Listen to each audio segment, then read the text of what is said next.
And welcome back to the series on computers, on Python programming, and on data science. We are now on Module 4 of Practicum by Yandex. Looks like the topic is going to be group analysis. So with that, let's get started. If I hit start there. Let's learn how to break down elements of a table into groups and analyze their properties. What you'll learn: create functions, filter data, and use conditional statements. Hopefully it doesn't take 4 hours, but I guess we'll shorten it if it does.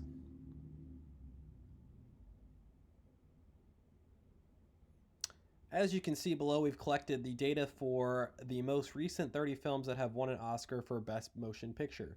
You have The Shape of Water through, let's see, The Silence of the Lambs, through Rain Man. It could be worthwhile to rank them according to various parameters such as rating or budget. We'll have to use sorting in order to do that.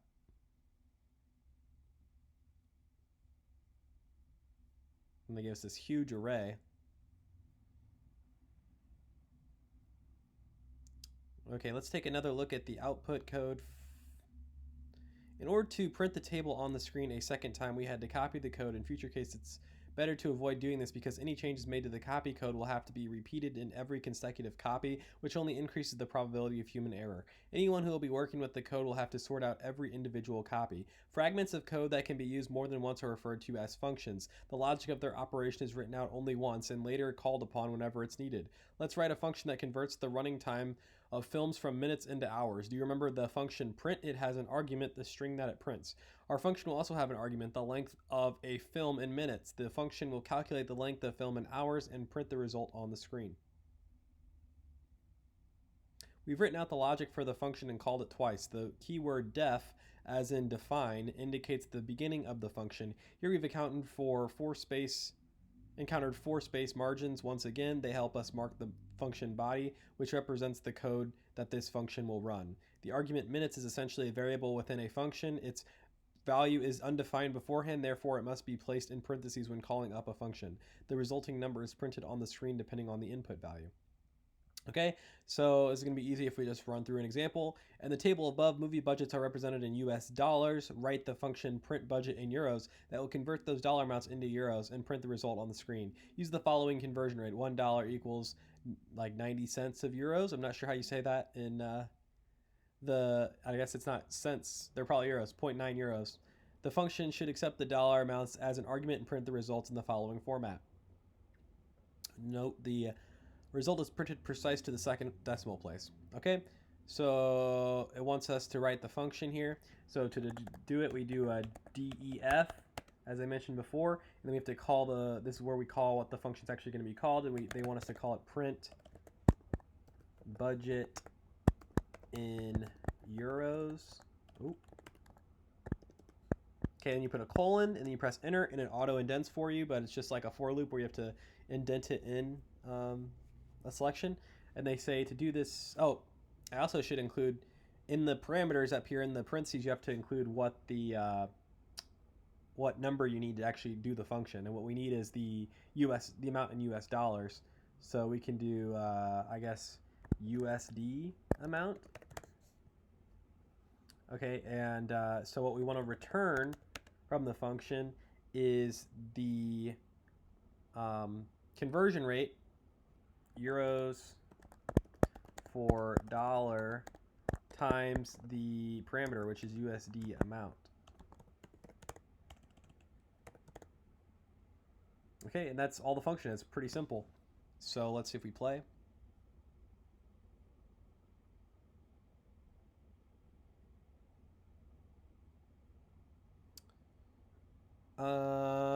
Oh, I didn't print it. I was just returning. Okay, so we can print that amount, but they're going to want us to format it. First of all, cast it to a string. And then format that. And if you remember what the format takes, I think it's :2f. We'll give it to 2 decimal places. Let's see if I can scroll over here. So Okay, so let's see if that works.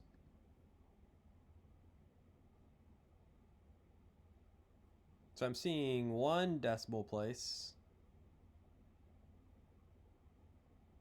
It wants 2 decimal. It also wants budget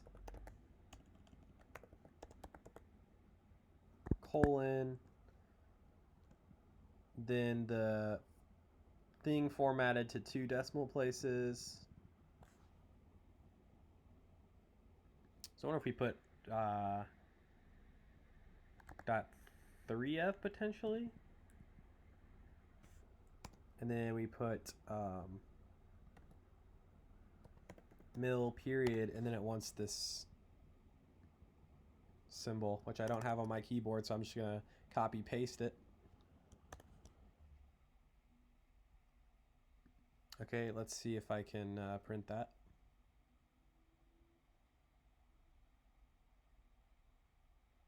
Still, it doesn't like my format, so I'm probably doing something wrong here with that.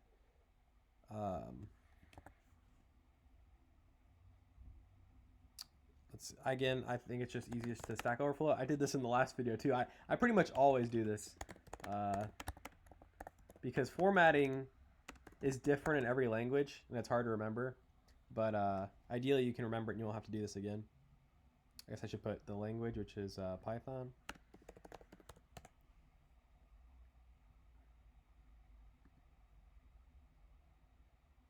Oh, %.2f. Let's see if that's what it is.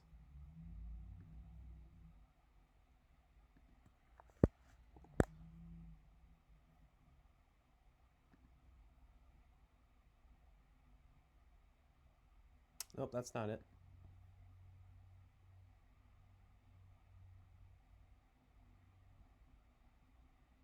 Oh, that's cool. You can just use this round function.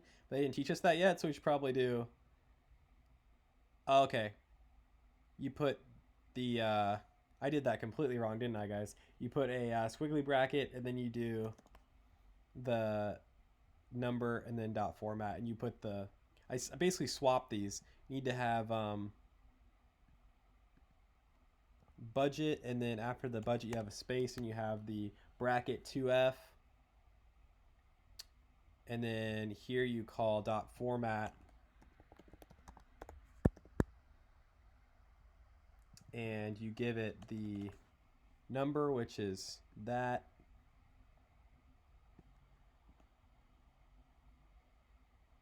okay, and then it'll give us a space, and then we'll print mil with the so let's play that and see if that's right. I think that looks right. Budget colon space the number space mil dot euro sign. So let's check it.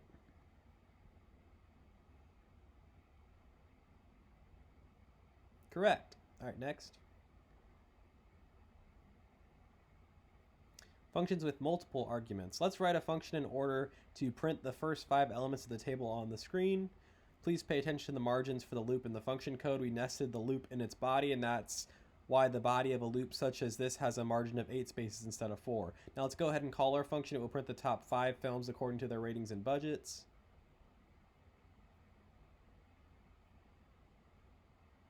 Let's improve our function by making it sort the table as well. In order to do that, let's add another argument to which there are no limits in theory into our code. The second argument will be the index of the column which we want to sort by. It must be indicated in parentheses after the first argument. In our function call, let's refer to this column as the column. So you can see they did data, comma, colon, and that colon is going to be the one they sort by. So in order to sort by the column with the index 3, call the function as follows. So they send Oscar data, and number 3 is the second, which is the column here. Note, we've renamed the function to represent its new purpose. For clarity, arguments are also named according to what they are used for. Let's write the function body and update the code for printing the table. They give you all this. I don't know why they do these big examples. That's not helpful because it's too clunked together. Okay, so the task is the function currently sorts items in descending order. Let's add the ability to sort in ascending order. In order to add that, add another argument to the function. It should have the same principle as the argument reverse of the method sort. accepting the value false if it needs to be sorted in a descending order, and true if it needs to be sorted in ascending order. In order to do that, add reverse argument to the function. After you add the new argument, the previously written function calls will cease to run, since the function accepts 3 arguments while we only pass it 2. In order to fix them, pass the third argument. After that, print the shortest 5. Okay, so here they give us this big long table again. We want to update this function code. Okay, so we want it to also take in, let's see, false, it needs to be sorted in descending order. Okay, so we can call the parameter ascending order. Okay, and reverse is going to be equal to not. Maybe they haven't taught us not yet, so I guess we can do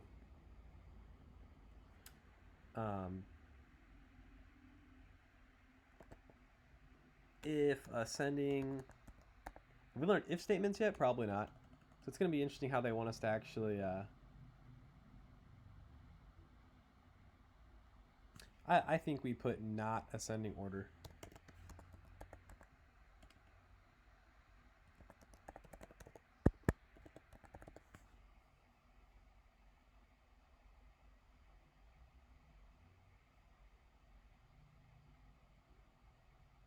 Okay. See if it likes that. It might not like that.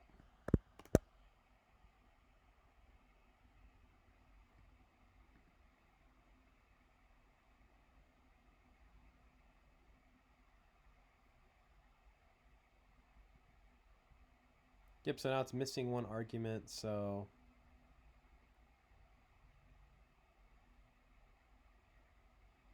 print top 5 by column.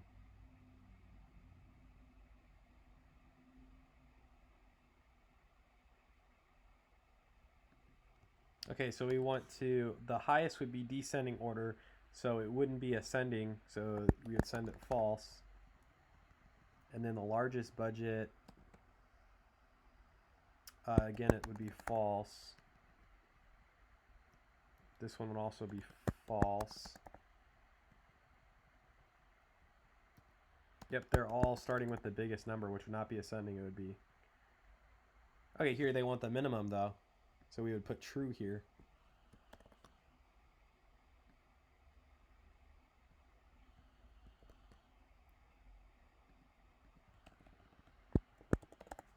Okay, so let's see if that works.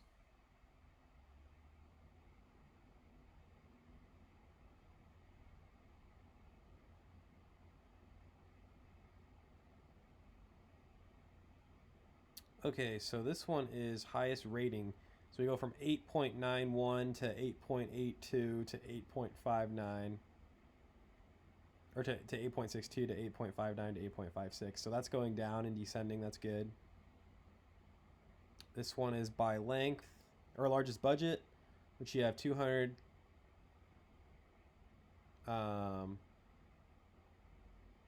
See, I think it's just because the columns are messed up. So year is this one, rating is this one, length is this one. No, that is budget.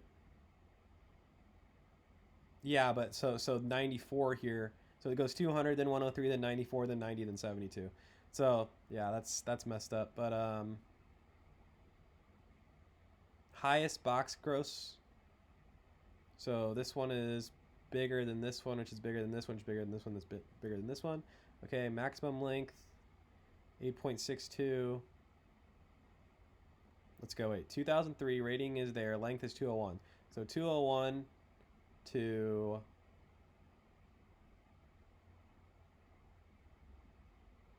Wow, this is hard to read just because it's...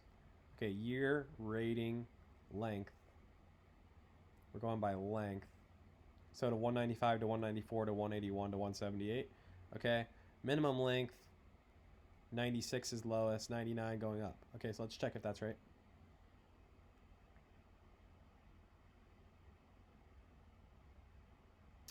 Print top 5 by column.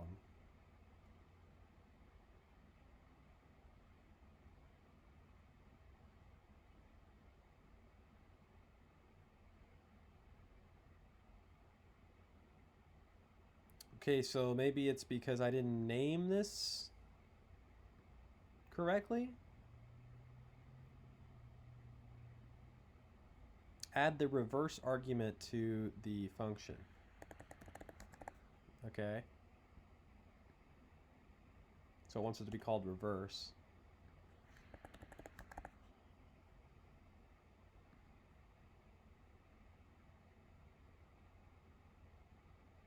See, it still works the same way.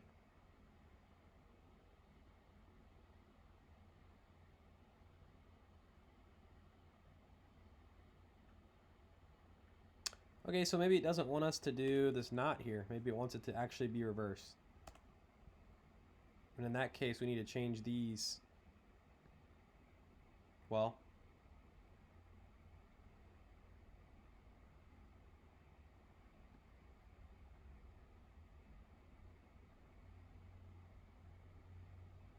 yeah, so to make it work, these now have to be switched to true. True. Remember we had to add the as the opposite up there. And now we took out the not, so this should be in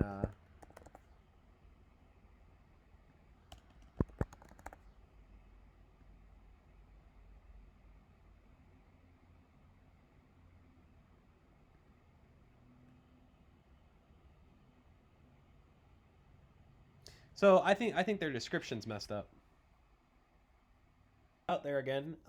But as I was saying, I think that their description's messed up because they wanted us to send. It says that it should accept false. It means to be sorted in descending order, and if we wanted to sort it in descending order, normally reverse would be equal to true.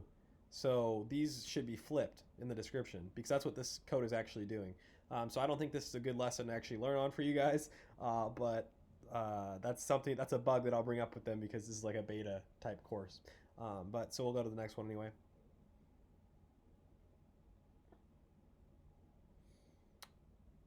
Okay, so we did one. So now two is write the function print mean that will calculate and print the mean value of a given column. The function must accept two arguments, data, which is the table, and column number. Print the results to the second decimal place without any accompanying text. After creating this function, you can then calculate the mean value for most of the columns. We've already done that in the pre-code. Okay, so here they give us this big table again, and they want us to have this print mean. So the function is going to work pretty much the same as we've done in previous lessons, where we do for element in data. So we don't have to access anything because we're just going to print the data, right? Well, actually, we're printing the mean. So do they give us the mean? Oh, so actually we do need to. Well, we don't have to say or change anything in the list. We're just grabbing a piece from the list. So we're just going to do sum for the column. So we can do a variable called sum for column. Set that originally equal to 0, and then we're going to iterate through each list in the table. So for element in data. So what this loop is going to do is it's going to first grab this top one up here. And what we need to do is grab the, or add to the column sum for column plus equals the element. So in the list, what thing are we going to access in the list? We're going to access whatever column number they give us. So they could give us 0, and then you'd be adding a string, which wouldn't make a lot of sense. They give us 1, so you'd add 2017 plus 2016 plus 2015. Or we could do, if they give us 2, we would do 6.914 plus 6.151 and so on. Okay, so plus equals the column. Okay, and then what we want to do is print the sum for column divided by the length of the data, right? And that should be the definition of mean. But we need to format this again to, let's see, print the results to the second decimal place. Okay, so we just did that. We need to do quotes, squiggly, colon, dot 2f, end, squiggly, do the quote, comma, and then and then dot format, and then put the actual decimal value in here, which is the mean. Okay, and then it does this for us, I think. So we'll just hit play and see if that works.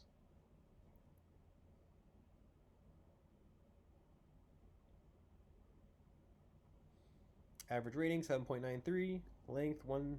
All that looks good, right? So check that.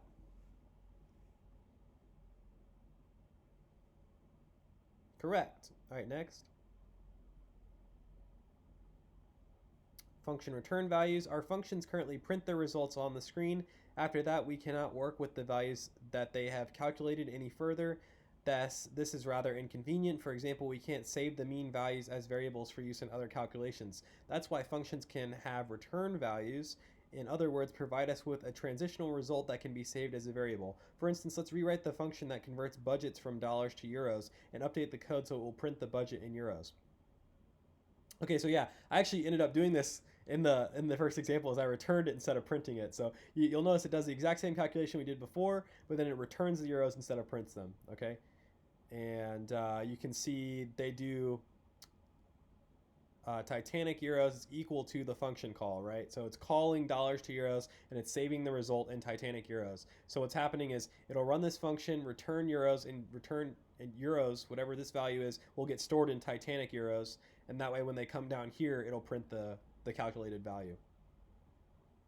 The keyword return above indicates which specific value will be returned to us. For instance, dollars to euros returns a product that is saved in the euros variable. The function works based on the same principle as a taxi. It always completes the same actions in the exact same order. It arrives, the pickup location is the first argument. It drives, the drop-off location is the second argument. It calculates a bill. The cost is the return value. If the taxi is the function, then calling the taxi is the function call. The pickup and drop-off locations are the values of the arguments. They are determined when placing the call. The cost of the trip is the return value calculated after the call. Okay? Let's try to calculate the sums of the budgets and box office gross of the films in the table. Write the function column sum that accepts the table and column number and returns the sum value of that column. Use this function to print the result in the following format. Okay, so they give us the table again, and they give us the function declaration. And so in the code here, we're going to sum the column, so it's going to look the same as before. Remember, we had sum of the column, and make it initially equal to 0, and then you iterate through the list for element in data. We want to do sum of column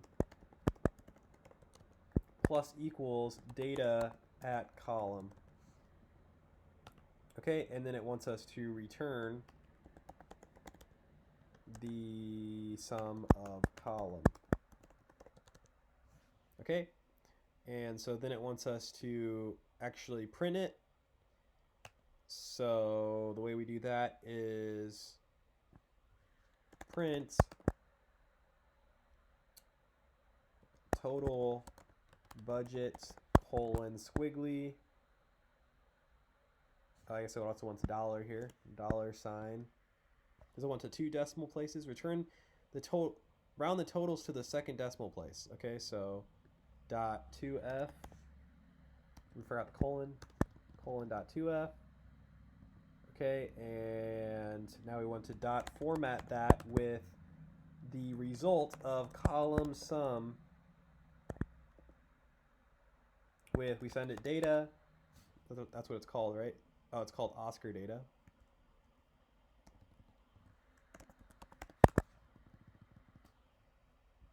So we send it Oscar data and also the column, which the budget is, let's see which column.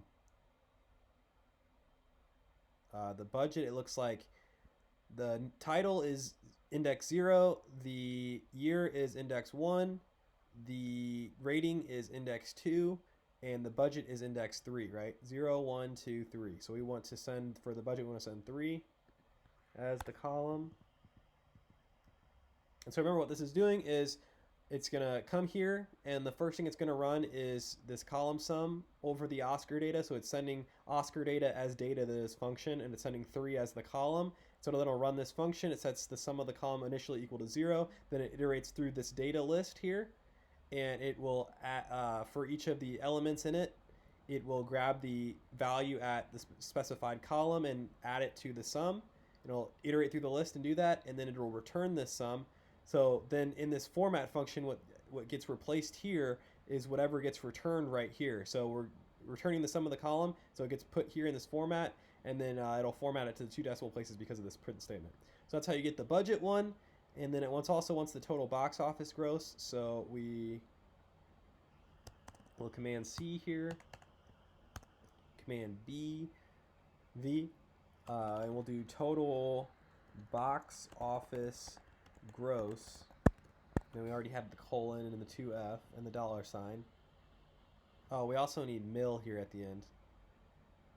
Okay, so if we do comma, quote, mil, period, hopefully that'll be the right. Okay, and let's see what box office growth index is.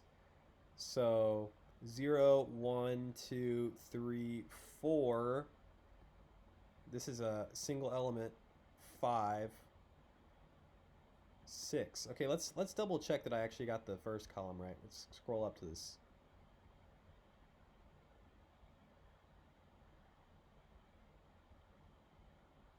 They don't really tell us, do they? Oh, here we go. The budgets are saved in the column index 5, and the box office gross is index 6. Okay, so we should have just looked at that before, because here's 5, and then here's 6. And then we also need to add the mil.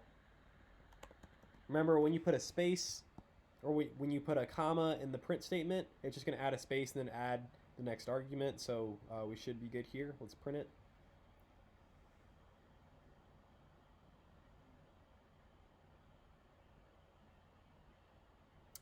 Unsupported operand type for plus equals.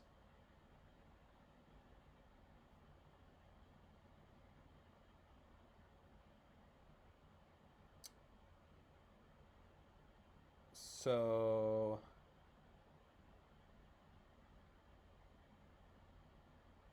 oh, whoops, this here is element, not data. Right, so we're iterating through this table, and the element is going to be this whole list, and then we want to index this list at whatever column is named. Instead, I had data at 0, so it was just doing the wrong one, so that should be the fix for that.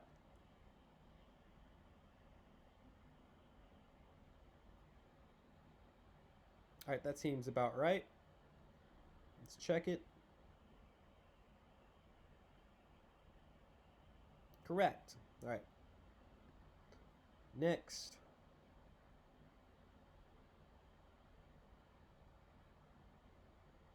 Okay, we did 1, 2. Let's imagine that every single person watched every Oscar-winning film on the silver screen. In this case, how much would every ticket to every film have to cost for the films to make at least as much as their current gross? In order to evaluate those ticket costs, we'll need to sum all of the film's grosses, column index 6, divided by the world's total population. One source, the U.S. Census Bureau, states that the world's population in 2018 was at 7,539,000 million people. So it's like in the billions, right?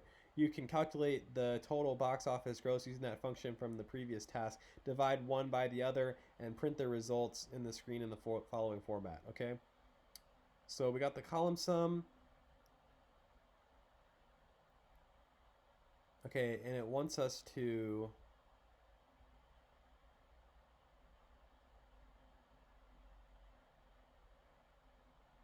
sum all of the film's grosses at index 6, okay? So film grosses is going to be equal to column sum of Oscar data and index 6, right?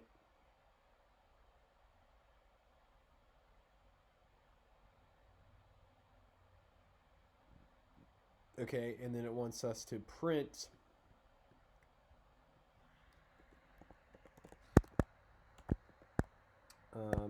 every person spent an average of dollar squiggly colon dot 2f space on Oscar winning films, period. So then we do dot format on this string and we send it the film grosses divided by the total people. Okay, let's play and see what that looks like.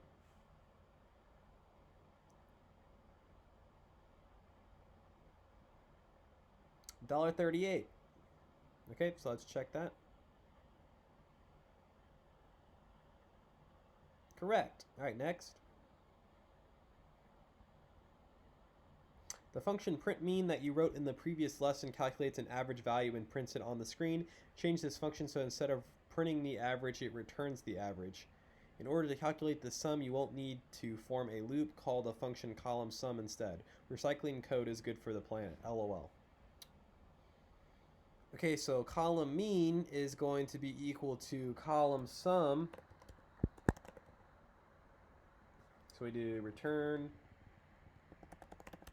column sum of data at column divided by the length of the data. Okay, and it looks like it already did this part for us, so if we play that.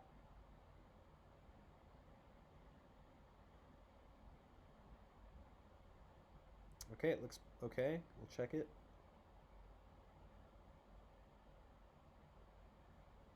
Awesome.